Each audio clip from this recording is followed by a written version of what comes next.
In a world with changing social dynamics, the African child has not been left behind in the need for 21st century-based education in all spheres of life, as a continually brave new world is ushered in. In the southern African country of Zimbabwe, the young population there is no different. With a literacy rate of over 90%, one would think the youth are poised and well prepared for the world of adulthood and independent decision-making. Yet there is one part of the official curriculum that is glaringly left unattended for purportedly moral and cultural reasons: comprehensive sexuality education. Africa is by far the continent with the greatest population of young people, with statistics in the year 2015 suggesting that 1.2 billion Africans are youth between the ages of 16 and 24. That is 1 in every 6 people on the continent, with that number increasing to 1.3 billion, of 1 in every 4 people by the year 2030. And while that population is soundly educated in the case of Zimbabwe, with regards to their academic needs, the absence of comprehensive sexuality education is all too glaring. With that in mind, a local organization was birthed in 2003 to plug the gap and speak to the needs of the young people, where their families, parents, and guardians inadequately address these needs.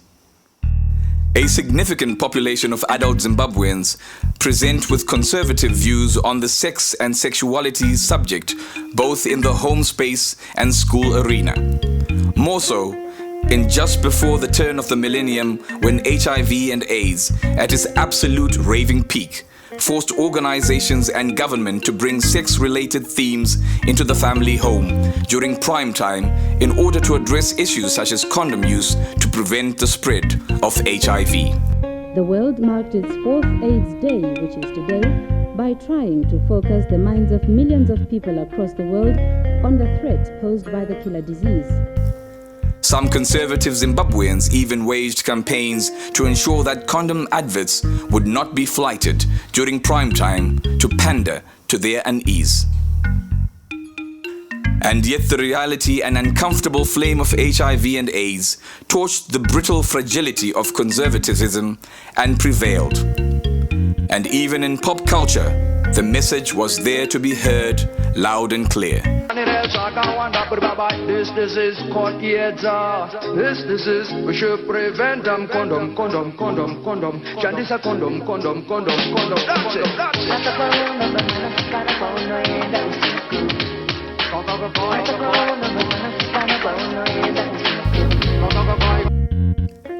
Yet now, with an increasingly young population and attitudes towards comprehensive sexuality education unchanged, the need for an organization addressing the needs of the youth like SayWhat were inherently more necessary than ever before. Jimmy Wilford is my name. Currently, I'm the Executive Director of SayWhat, Students and Youth, working on Reproductive Health Action Team. SayWhat is a platform meant for young people in general and students who are in the tertiary institutions to meet and discuss about the lived realities of their sexual and reproductive health rights. When you're looking at sexual and reproductive health rights, it's all about giving that platform to students to face reality in terms of how they are making decisions about their sexual lives, getting more information so that they can make such decisions from an informed perspective. Zimbabwean population count or census, about 60% of Zimbabweans are below the age of 24, and this scenario presents socio-economic challenges ranging from inadequacies in health service provision, quality education, and unemployment amongst other development facet priorities for young people. The Ministry of Health and Childcare in 2010 launched an Adolescent Sexual and Reproductive Health Strategy, or ASRH, which sought to operationalize provisions of the reproductive health policy regarding young people's access to comprehensive sexuality education and related services in a youth-friendly manner. The strategy was intended to be co-implemented with the Ministries of Youth, Primary and Secondary Education, Higher and Tertiary Education as well. Subsequent reviews in the year 2013 and 2016 showed that the other three ministries had not fully implemented the ASRH strategy. Thus, intended benefits had not been realized by the young people in schools under the Ministry of Primary and Secondary Education. Reports from the Ministry of Primary and Secondary Education revealed that more than 4,500 girls dropped out of their grade 7 in the year 2014, with pregnancy being cited as one of the key cases. The same ministry rolled out the Sex and Sexuality Life Skills Strategy, but most health indicators remain negative for young people, with their HIV prevalence standing at 10% in the 15 to 24-year age group.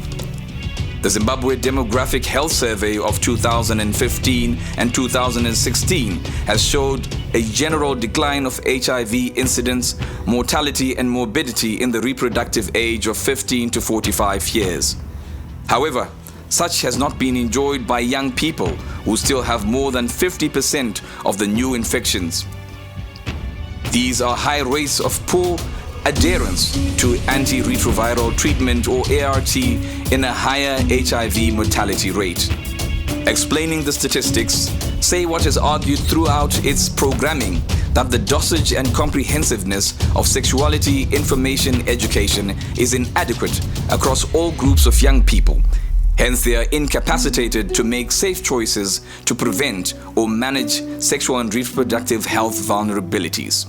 Directly linked to this has been the barrage of challenges at the point of accessing sexual and reproductive health services for adolescent girls and young women. The Adolescent Fertility Study of 2016 showed that the unmet contraception need for adolescents stands at 12.8%, and the contraception prevalence rate in the same age group is at 10%. These statistics are in sharp contrast with progress made in the general population of women, where unmet contraception need is at 10% and the contraception prevalence rate is at 68%, only 2% short of the FP 2020 target for Zimbabwe. Conversations and researches in youth development have pointed as explanation to the above statistics inadequacies in the delivery of sexuality information and education for young people, and limitations in the practice of youth-friendly service provision. Something had to be done to plug the inadequacies and ensure that comprehensive sexuality education reached as far and wide as could be reasonably plausible. The result was the Action for Choice initiative being implemented by SayWhat with support from the Embassy of Sweden in Zimbabwe. Leo Munyono is the project coordinator for the Action for Choice project. He speaks on the Action for Choice initiative, what A4C is, its objectives, geographical coverage, and its activities. As SayWhat, we are implementing the Action for Choice project with the support that we are getting from the Embassy of Sweden in Zimbabwe. The Action for Choice project started in August 2018 and it will run until July 2021, which means it's a 3-year project that seeks to scale up and improve access and utilization of sexual reproductive health services by students in 10 state universities in Zimbabwe. The goal of the Action for Choice project is to improve student access to contraception, HIV, and gender-based violence services. The Action for Choice project seeks to strengthen the provision of sexuality information and education for students, to increase their life skills and assertiveness in making positive choices in the utilization of contraception, GBV information, HIV services in the 10 state universities in Zimbabwe by the year 2021. However, Its target beneficiaries are primarily students from Zimbabwe's 10 state universities which are being targeted under this project. The project, however, is not prejudicially selective, though it, however, pays special attention to students with disabilities, students living with HIV, first-year freshman students, students on internship, and student survivors of gender-based violence. There are none better to attest to the impact on the ground that Action for Choice has enrolled than the students themselves, who are often within the leadership of SayWhat, but more often than not, lay members and beneficiaries. Octane Kambezo, the Mugota coordinator, speaks on Mugota, what it is, and what initiatives the movement is involved in under the Action for Choice project. Mugota in Kriba is a platform for male students and male youths in the communities where they come together to discuss issues that are concerning the youth. So Mugota is derived from the word, the traditional word Mugota, which I can loosely translate to the house of boys, you know, where boys come in, discuss issues, usually in the traditional way. It's where we used to meet and talk about girls and new experiences with girls and stuff. But we have now molded Mugota into a house where we actually discuss sexual reproductive health matters with the boys, and also try to find ways in which we can engage young men in trying to eliminate gender-based violence.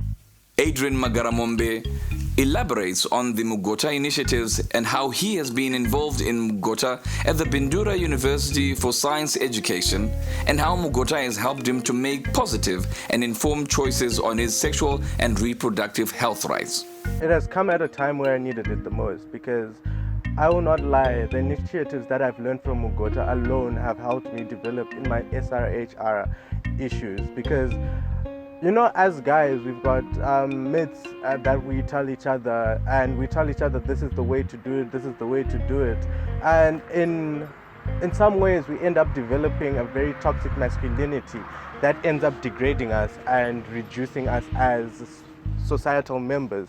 But the thing is, we want to lie to each other that this is what makes us men. But you know, through joining Mugota and interacting with Mugota through our webinars and our dialogues, I have grown to a point where I've realized that what I was doing at first was wrong, because as a person who has suffered through depression, the first thing you are told is that it's something that happens, you have a choice through it. But through Mugota, I learned that mental health issues are things that are actually there. Esnat Subanda is the Web for Life coordinator. She speaks on the Web for Life movement, elaborating on the concept and idea behind Web for Life.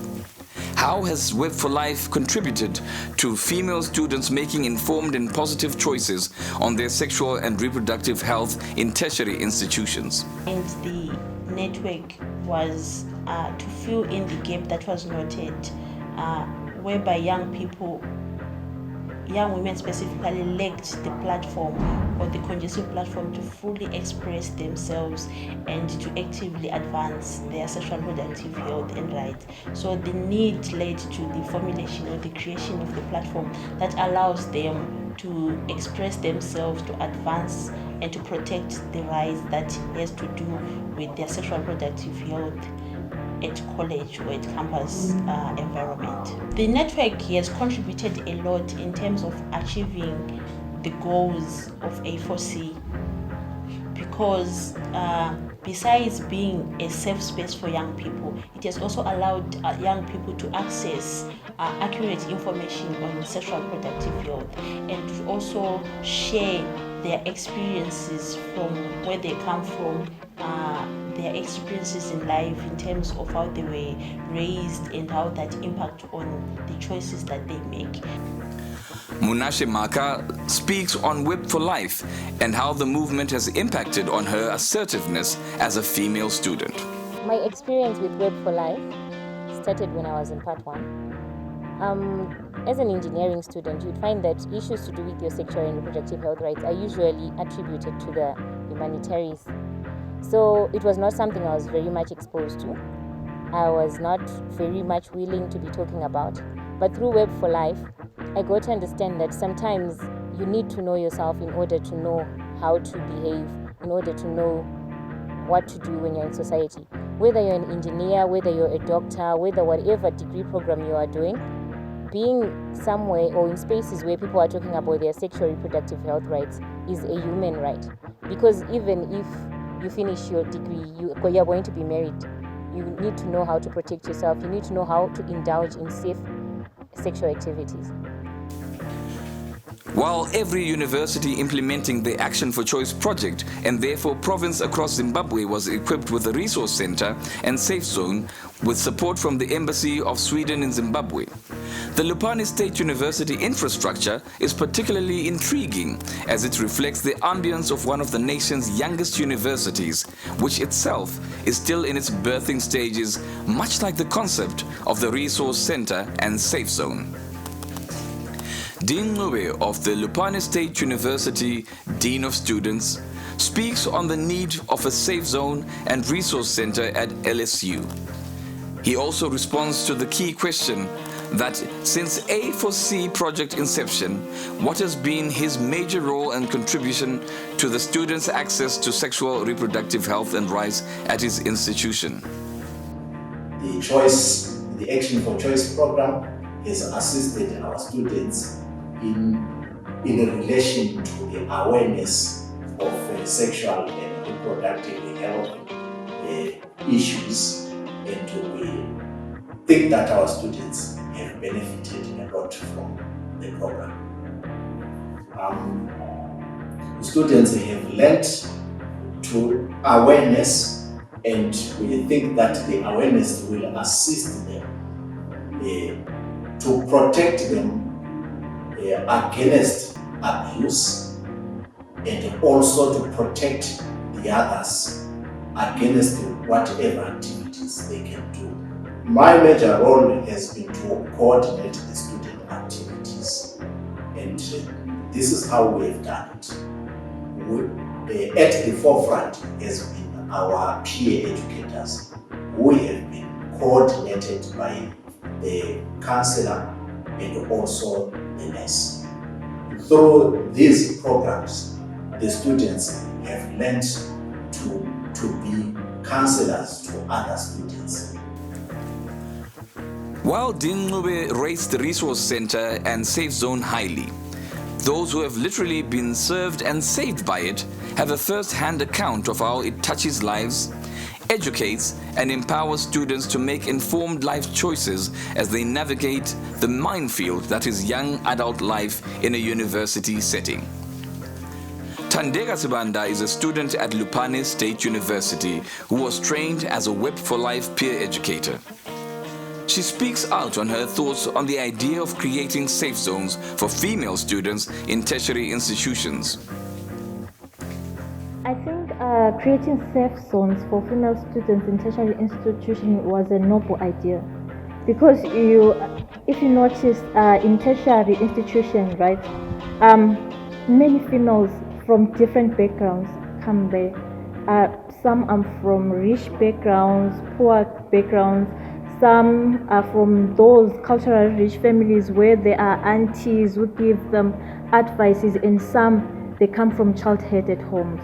So when you go to a tertiary institution, there's a lot of confusion, a lot of excitement, and people really don't know how to handle themselves, and the feelings and the frustrations and the excitement. So creating the safe zones made a space for females where they can actually feel comfortable to express themselves, because in a safe zone, in the safe zones, there are many services which you can get there. For example, if like you have a head start on your periods and you were not expecting them, there are pads which are readily available there. When you are frustrated, there is a me box where you can write your notes, your frustrations, you vent out your anger in a paper, and then you throw it there. At the end of month, all the girls, they gather around and then they burn those papers, and then you just like, you feel victorious. That's like you've conquered something. Valencia Joe from Lupane State University also trained as a resource center minder. She also shares her ideas on what can be changed in the resource center in light of the COVID-19 realities of social distancing and online education. And because of COVID-19, we had challenges in disseminating information. We started doing online dissemination of information through our WhatsApp platforms, Facebook, Twitter. But the challenges that were there were people did not have data because of the economic challenges. So that was hard for us to reach to all students in our university. So since the COVID-19 regulations has been eased up, we have decided that maybe if you can have stipulated number of people who can access the resource center, let's say maybe 10 to 20 students can access the resource center, and using the COVID-19 regulations of social distancing, wearing a mask, sanitizing them, and also checking out their temperature. This can work because we can't deprive the students from accessing SRH services, because students need those services every time, every day, and we can't deprive them of that. Because right now, many students were facing challenge in accessing HIV and AIDS test kits. They were also failing to access services of GBV. Many people were facing those issues during the lockdown. So many students are having issues, but where to go and how, they don't have that information. So if we open the resource center and they come and talk to resource center minders, it will also help them to know where to go and how to access those SRH services. As SayWhat's competencies are predominantly non-clinical, social behavioral change communication, their work is complemented by clinical actors who complete the package of comprehensive sexual reproductive health rights and services delivery for young people. These partners include the Zimbabwe National Family Planning Council, which is mandated to coordinate, take leadership, and support implementation of integrated family planning, IFP, and related sexual reproductive health services in Zimbabwe. My name is Ambit Chikosi. I'm the Provincial Marketing and Communications Officer for Zimbabwe National Family Planning Council. I'm also responsible for the Adolescent Sexual Reproductive Health Program. The other unique thing for the program, the Action for Choice, was the combination of the two programs, the Mugota concept and the Web for Life concept. It was trying to address the aspect of male involvement in terms of contraception. So the dividends from the Mugota project allowed boys to appreciate the importance of contraception among young girls. And also it also addressed key critical issues around myth and misconception on family planning. And it also enables them to appreciate how reproductive health issues and their role in trying to address those issues. So it allowed both the men and women to realize the importance of seeking the reproductive health within the universities and to other facilities. And also it created a strong linkage with our other partners around universities. And I can tell you that I'm happy to say we are realizing an increase in the uptake of reproductive health services. Population Services Zimbabwe is yet another partner working with SayWhat under the Action for Choice project. PSZ specializes in providing pregnancy crisis management, contraception, and family planning services across Zimbabwe. Eugenia Fife elaborates on how Population Services Zimbabwe has been working with SayWhat in the provision of HIV and contraception services to students under the Action for Choice project. As Population Services Zimbabwe, we have been working closely with SayWhat in ensuring that information reaches to the young people. SayWhat and Population Services Zimbabwe have collaborated on health fairs where information was disseminated to the young people at college orientations as well as polytechnical colleges. As Population Services Zimbabwe, we were also involved in peer education training where we would collaborate with SayWhat in ensuring that we have peer educators at colleges and universities in the 10 universities that are in Zimbabwe that are being supported by the Swedish Embassy as well. We also collaborated in ensuring that the students at the university have referrals where they can actually come to population services and get counseling as well as service uptake. During the COVID era, we realized that there's information deficiencies due to the restricted movements. Together again with SayWhat, we actually opened up WhatsApp groups to support the young people to ensure that there's no information deficiencies so that they could also be able to get information of where to get services as well as service uptake. Yet one of the biggest challenges students face is that of sexual and gender-based violence, SGBV. SayWhat has been working with Musasa Project, whose mission is to work towards ending gender-based violence focused on women and girls, targeting groups in society to change retrogressive beliefs, attitudes, behaviors, laws and policies to end gender-based violence. My name is Charity Shangu. I'm a counselor at Musasa. Musasa is an organization that helps women and girls that suffer gender-based violence. SayWhat is referring students to us occasionally. SASA offers counseling, medical assistance, legal advice, and temporary shelters. We also have a toll-free facility that also helps to reach out to all survivors of gender-based violence around the country. So we managed to reach out to students through health fairs where we interacted with SayWhat in various tertiary institutions. So at those various institutions would also have our own stand where our counselors would be manning the stand, and then students would freely come for counseling sessions and then get referred to other service providers as well.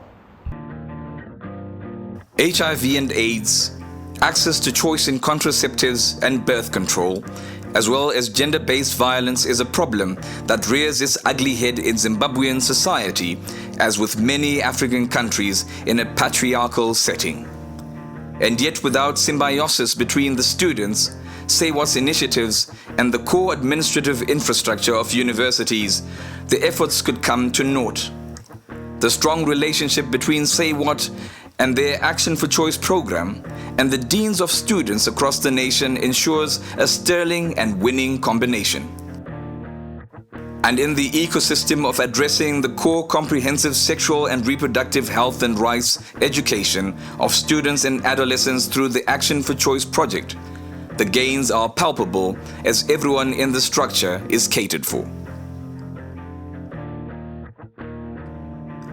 However, as rolling out Action for Choice was in action, a new scourge confronted society and shut down life and existence as mankind had known it. The coronavirus pandemic cast a dark shadow upon mankind. SayWhat saw its Action for Choice project embattled and facing derailment. They had two choices: to shut down totally and hope for a better day, or in true SayWhat resilience and quick thinking, break the objectives of their programming and tweak them. Jimmy Wilford speaks on how the program was altered by COVID-19. By and large, we are looking at the COVID pandemic. The COVID pandemic brought a lot of disruptions socially, economically, as well as even the academic lives of the students was affected. And as an institution, SayWhat COVID-19 brought challenges and also opportunities. Actually, COVID-19 made us realize that we can reach out even to more young people using social media or using virtual facilities. For instance, when you look at the Action for Choice project that we are implementing, it's meant to target students who are coming from 10 universities. But during the COVID-inspired lockdowns, we could reach out to students beyond the 10 state universities, simply because when you are on social media, anyone can access information that is on social media, regardless of where this particular student is studying and is learning. So, on one hand, there was a challenge, and on the other hand, when you had to look at it in the perspective of the project, in my view, there were also other opportunities that we can be able to do our programming, one, not limited by the geographical location of our project site. Secondly, we can also do such at any given time. Unlike when you are supposed to go at a university, you need to go there physically during a particular time that the students will be available and students are accessible. But when it comes to during the COVID-19 pandemic, COVID-19 lockdowns, we could be able to reach out to students even in the evenings, any time of the day, simply because these students can always log in and access information on social media. The result was a resounding success. With an ever so alert and adept communication team, they went the length and breadth of Zimbabwe, documenting their organization and country's response to the worst health crisis to face mankind since the Spanish flu of 1918, some 102 years back in history.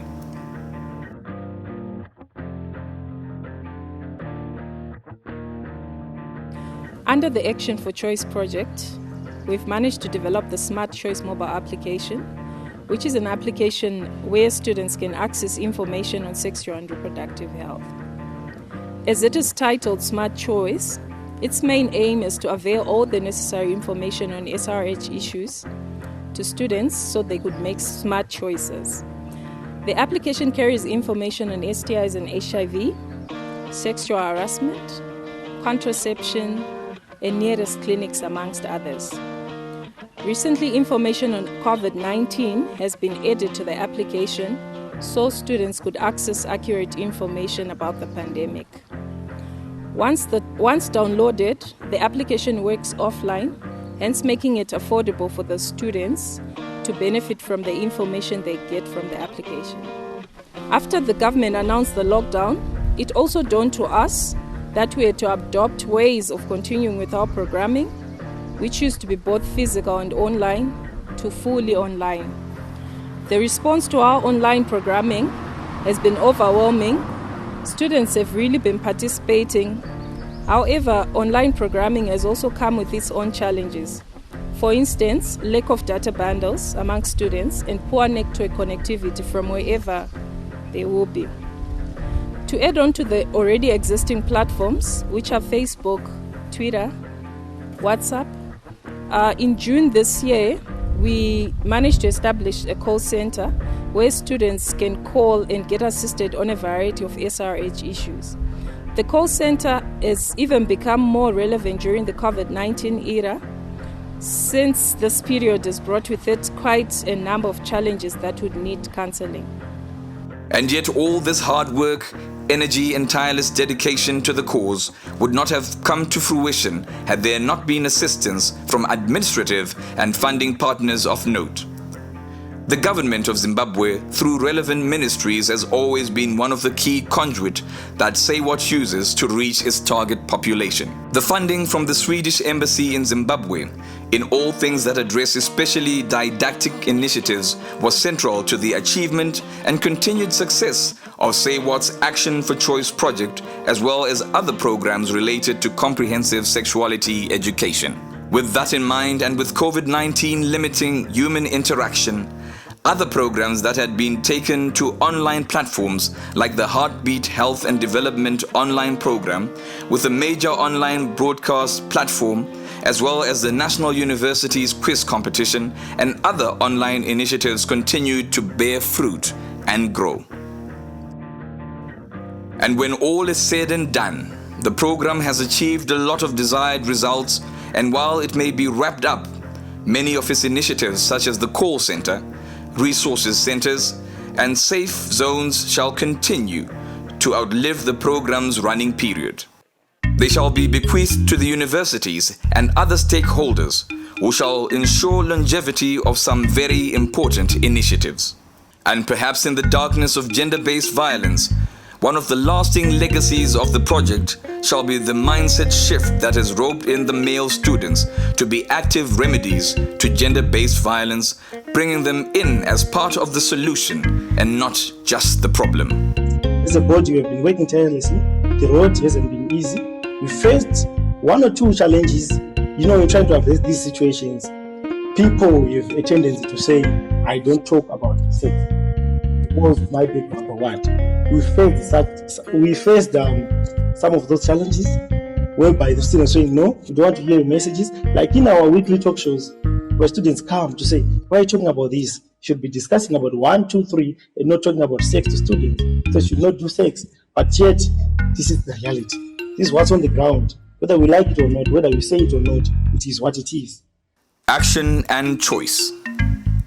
Two words that have been at the center of a very successful project under the ambit of SayWhat.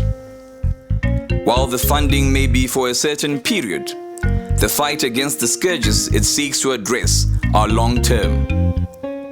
Fighting HIV and AIDS, addressing the unmet need for contraception among young people, lack of adequate, comprehensive sexuality education, as well as fighting gender-based violence is a marathon that needs to continue being funded and not a sprint. Yet if SayWhat keeps working towards building the future through molding leaders of tomorrow, the nation of Zimbabwe will no doubt be one that build a people of power and a nation of resilience and achievement. A model nation for the future of the African Renaissance. One where all can have equal opportunities and safely action their lives into a prosperous future in which their choices define their destination. This a one for the girls them. This a one for me girlfriend. Things turn up, rasp me clean up. Put it sweet say mango. Love ya unondipa ine moto we kwa shango. Unondipisa kungetese trepa rango. Toda uwe wangu uni future ungefangu. Ndo kuda. Newewe unondida. Ngatigare takadaro kusika tafa. Hadi kusiye kusika ndafa. Unondipezera andimbo safa. For the rest of my life ndoda uwe lava. Ndakusuwa chakuona mna chikunguru. Pandichasvika mbuya vacharidza mururu. Seri kwegomo tichidya tsanzva nenhunguru. Unondipengesa kuita sechikunduru. Uisusura ndadya mhodzi yechingwa. Sedunde samwari zvakarongwa. Kuwirirana kwedu kune chinangwa. Mumwoyo mune jeri uri musungwa. Nekuti ndo kuda. Newewe unondida. Ngatigare takadaro kusika tafa. Hadi kusiye kusika ndafa. Unondipedzera andimbosafa. For the rest of my life ndoda uwe lava. Baby, but wakura. Ndafarira zvawakatakura. Zvikandava nendevu kuita satakura. Ndodaka na the way yaunotaura.